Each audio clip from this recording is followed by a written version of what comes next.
মাঘ মাসের প্রবল শীতের রাত, কুয়াশায় ঘেরা চারদিক।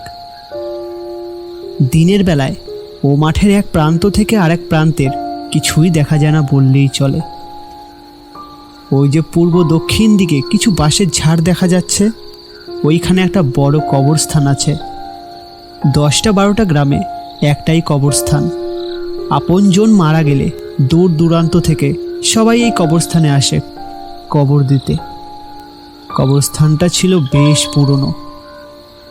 গ্রামের কেউ সন্ধ্যার পর কবরস্থানের ধারের কাছেও যেত না। সবাই বলতো কবরস্থানে নাকি ভূত আছে। এই হলো বাবুল দাদা, দীর্ঘ 50 বছর ধরে কবরস্থানে গোখরের কাজ করছে। বউ ছেলে মারা গেছে, অনেক বছর হয়ে গেল, তারাও শুয়ে আছে এই কবরস্থানে। দাদা, তোমার মতো সাহস আর কারণে এই গ্রামে রাত বিরাত নেই, তোমাকে ডাকলেই কবরস্থানে চলে যাও। সবই আমার কপাল। ছেলেটা ছিল একমাত্র বেঁচে থাকা সম্বল।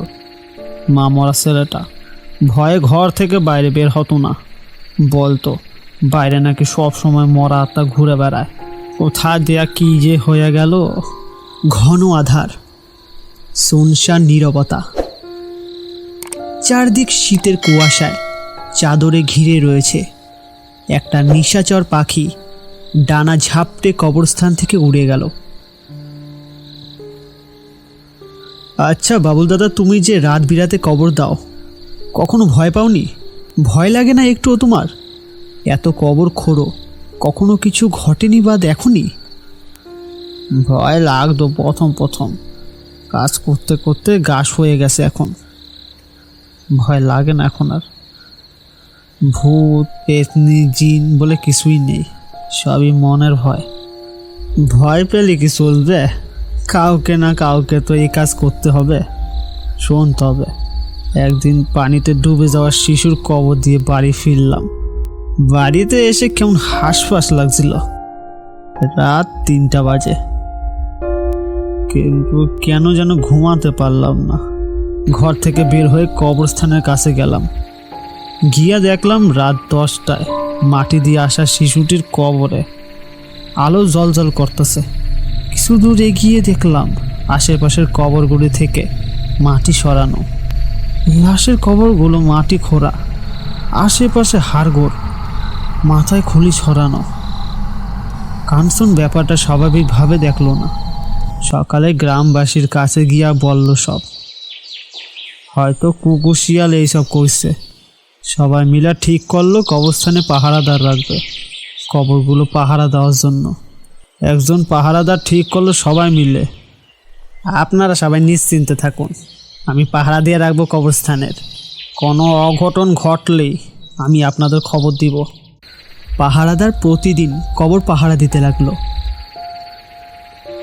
কিছুদিন পর হঠাৎ করে রাতে কবরস্থান থেকে বিকট শব্দ কানে আসলো। শব্দগুলো ছিল এরকম যে কোনো হাড় গড়ছি বলে যেই রকম শব্দ হয়, কটকট ঠিক তেমনই। সে লাঠি আর টর্চ লাইট জ্বালিয়ে খুঁজতে লাগলো কোথা থেকে এমন বিকট শব্দ আসছে। আলো জ্বালাতেই এবার সে যা দেখতে পেল তাতে তার প্রাণ বের হয়ে যায় অবস্থা। সে তার টর্চের আলোতে স্পষ্ট দেখতে পেল যে বিরাটকার অদ্ভুত ধরনের কিছু একটা কবরস্থানের লাশ বের করে ছিঁড়ে ছিঁড়ে খাচ্ছে। অদ্ভুত ধরনের প্রাণীটি ছিল দেখতে অনেকটা মানুষের মতো। এই দেখে ভয়ে পাহারাদার তার হাতে লাঠি আর টর্চ লাইট ছুঁড়ে ফেলে দিয়ে এক দৌড়ে সেখান থেকে পালিয়ে যায় এবং একটা বাড়ির সামনে গিয়ে বেহুশ হয়ে পড়ে যায়। পরদিন সকালে গ্রামবাসীরা দেখতে পায় পাহারাদারের সারা গায়ে আঁচড়ের দাগ, শরীরটা অসাড় হয়ে পড়ে আছে। গ্রামবাসীরা বুঝতে পারল না পাহারাদারের মৃত্যুর রহস্য কী। এই ঘটনার পর গ্রামের একটা আতঙ্কের বিষয় তৈরি হলো। চারদিক নিঃশুদ্ধ হয়ে রইল। কেউ কেউ ভাবতে লাগলো এটা কি কোনো অশরীর আত্মার কাজ, আবার কেউ কেউ ভাবতে লাগলো এটা মনে হয় কোনো নিছক ঘটনা। গ্রামের লোকজন সবাই মিলে এক তান্ত্রিক বাবার কাছে গেল।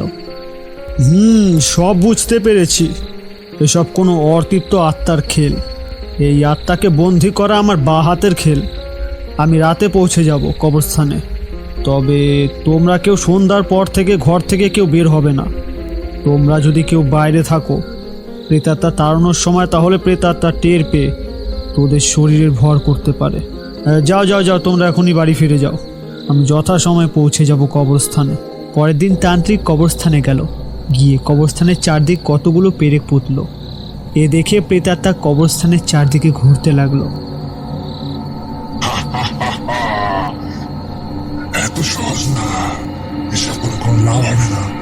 দীর্ঘদিনের বসবাস এখানে আমাদের, যারা আমাদের চলার পথে বাধা হয়ে দাঁড়ায়, পচা কলা মাংস হাড় খেতে বাধা হয়ে দাঁড়ায়, তাদের আমরা নিমিশে শেষ করে ফেলি। আমাদের রাস্তায় কোনো কাটা রাখি না। সারা রাত বা দিন যখনই কবরস্থানের ভূতদের অনিষ্ট করেছে, তখনই তাদের গায়েব করে দিয়েছি। তান্ত্রিক তার থলি থেকে লোহার কাঠি দিয়ে প্রেতাত্মাদের এক এক করে কাচের বোতলে বন্দি করে ফেলল। কয়দিন পর তান্ত্রিক কবরস্থান থেকে বের হয়ে আসলো কাচের বোতলে বন্দি করে প্রেতাত্মাদের নিয়ে। তারপর থেকে এই গ্রামে আত্মা মুক্ত হলো।